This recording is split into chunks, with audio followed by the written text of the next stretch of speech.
Cyber మోసాలపై భయపడవద్దని మేమున్నామంటున్నారు Hyderabad పోలీసులు. ఇక police station చుట్టూ కూడా తిరగనవసరం లేదని, ఎక్కడికి వెళ్లకుండానే ఆన్లైన్లోనే ఫిర్యాదు చేసుకోవచ్చునని తెలిపారు.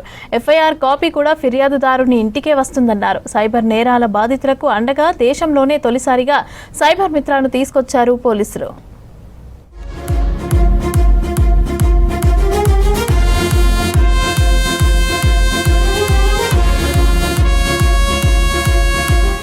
ఓటీపీ మోసాలు, డిజిటల్ అరెస్టులు, ట్రేడింగ్, ఇన్వెస్ట్మెంట్ ఫ్రాడ్స్ ప్రజలను తీవ్ర ఆందోళనకు గురిచేస్తున్నాయి. ఇలాంటి క్లిష్ట సమయాల్లో బాధితులకు అండగా నిలుస్తున్నారు పోలీసులు. బాధితులు పోలీస్ స్టేషన్ కు వెళ్లకుండానే ఫిర్యాదు చేసేలా వారికి న్యాయం అందించేందుకు సీమిత్ర వర్చువల్ పోర్టల్ ను తీసుకొచ్చారు పోలీసులు.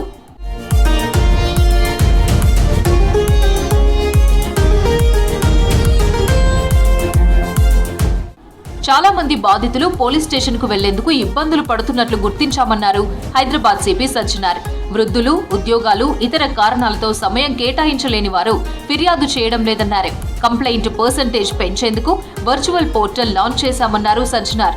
జాతీయ పోర్టల్లో కమిషనరేట్ పరిధిలో నమోదైన కేసుల్లోని బాధితులకు సీమిత్ర సిబ్బంది కాల్ చేసి ఫిర్యాదు వివరాలు సేకరించి ఎఫ్ఐఆర్ నమోదు చేస్తారని తెలిపారు సిపి సజ్జనార్.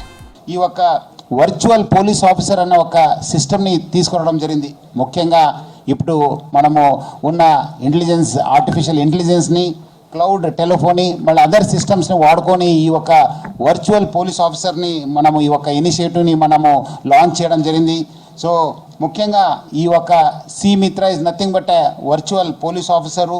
ఈ ఒక హెల్ప్ డెస్క్ సైబర్ క్రైమ్ విక్టిమ్స్కి ఇది స్టార్ట్ చేయడం జరిగింది. దాదాపు 24 డెడికేటెడ్ ఆఫీసర్స్తోనే ఇది స్టార్ట్ చేశాను. 365 డేస్ వర్క్ అవుతుంది. మళ్ళీ 8 AM to 8 PM మాత్రమే పని చేస్తుంది. ఇది ఒక రెవల్యూషనరీ స్టెప్, విప్లవాత్మక స్టెప్ ఇది. ఎందుకంటే బాధితులకి అండగా ఉండడానికి ఎక్కడ లేదు ఈ ఒక సిస్టమ్. ఇది హైదరాబాద్ పోలీస్ కమిషనరేట్లోనే ఇది స్టార్ట్ కావడం జరిగింది. సైబర్ మిత్ర సెల్లో 0 ఎఫ్ఐఆర్ నమోదు చేసి సంబంధిత పోలీస్ స్టేషన్ కు పంపిస్తారని తెలిపారు సిపి సజ్జనార్. ఆపై ఆయా పోలీస్ స్టేషన్లు 24 గంటల్లోపు ఎఫ్ఐఆర్ నమోదు చేసి ఇన్వెస్టిగేషన్ ప్రారంభిస్తారన్నారు. గోల్డెన్ అవర్ లో ఫిర్యాదు చేస్తే డబ్బులు ఫ్రీజ్ చేయొచ్చన్నారు సిపి సజ్జనార్.